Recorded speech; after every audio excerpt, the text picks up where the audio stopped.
এয়া যিজন মানুহক আপোনালোকে চাই আছে তেওঁ এজন দুৰ্ভগীয়া প্ৰেমিক। ইয়াৰ কাহিনী এয়া শুনক আৰু চাওক। জীৱনত এজন ছোৱালীক ভাল পাইছিল। এই প্ৰেম এটা আচৰিত প্ৰেম। এদিন সপোনত দেখিলে এটা ৰূপৱতী। চাই তেওঁ মুগ্ধ, তেওঁক ভাল পাই গ'ল। উঠিলে ৰাতিপুৱা। পুৱা টোপনিৰ পৰা উঠি মনত পৰিল সপোনৰ কথা। চিঞৰি উঠিল, তুমি ক'ত আছা মোৰ জীৱন এই বুলি। ভাত পানী নাই, নোখোৱাকৈ গ'ল বন্ধুৰ ওচৰত।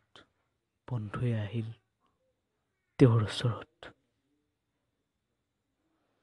সপোনত দেখা কথা সি সকলো ক'লে ভাঙি। তেওঁৰ সপোন কলৈ গ'লা তুমি মোক এদিন সপোনত দি দেখা। পাম জানো তোমাক মই এই জীৱনত সঁচাই।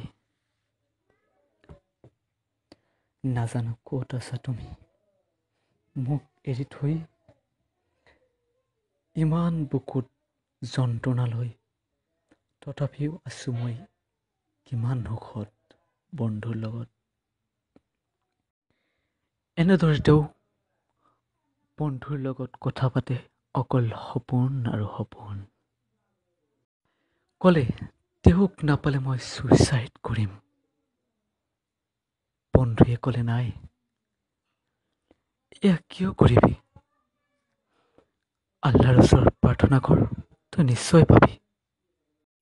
বন্ধুৱে চিন্তাত পৰি গ'ল, কি কৰে? ক'লে হয় বন্ধু, মই আল্লাহৰ ওচৰত প্ৰাৰ্থনা কৰিম। তেওঁ কৈ গ'ল, শাৰীয়ে শাৰীয়ে মই প্ৰাৰ্থনা কৰিম। প্ৰতিদিন মই ভগৱানক আল্লাহক প্ৰাৰ্থনা কৰিম। এদিন প্ৰাৰ্থনা কৰি আহিল, তেওঁৰ বন্ধুৰ লগত কথা পাতিল। তই মোক প্ৰাৰ্থনা কৰিবলৈ কৈছিলি ন? হয়তো মই প্ৰাৰ্থনা কৰিছিলোঁ। কিয় নাপালোঁ মই তাক? কিয় নাপালোঁ? কমচে কম সপোনততো দেখিব লাগিছিল। কিয় নেদেখিলোঁ? বন্ধুৱে ক'লে, দেখিব পাবি, এদিন সকলো দেখিব পাবি। তই আল্লাহৰ ওচৰত, ভগৱানৰ ওচৰত প্ৰাৰ্থনা কৰ। তেওঁ আকৌ ক'লে, যিজনক ভাল পোৱা যায় অন্তৰেৰে তাক দেখোন পোৱা যায়। মানুহে কয় তাক পোৱা যায়, মই নাপাওঁ নেকি? বন্ধু আকৌ ক'লে, হয় পাবি, তই নিশ্চয় পাবি। এদিন নিশ্চয় পাবি। ভগৱানক প্ৰাৰ্থনা কৰ, আল্লাহক প্ৰাৰ্থনা কৰ, নিশ্চয় পাবি। এনেদৰে বন্ধুৱে ঘৰত আহিল।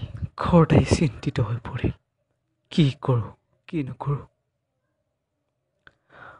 আৰু এজন ফ্ৰেণ্ডক ফোন মাৰিল, সিও আহিল। এনেদৰে আলোচনা কৰিল, কি কৰা যায়, কি কৰোঁ। এনেদৰে তেওঁক লৈ কি কৰোঁ। এনেদৰে গৈ গৈ 6 মাহ 1 বছৰ পাৰ হৈ গ'ল। এনেদৰে তেওঁৰ ফ্ৰেণ্ডক লগ হ'ল।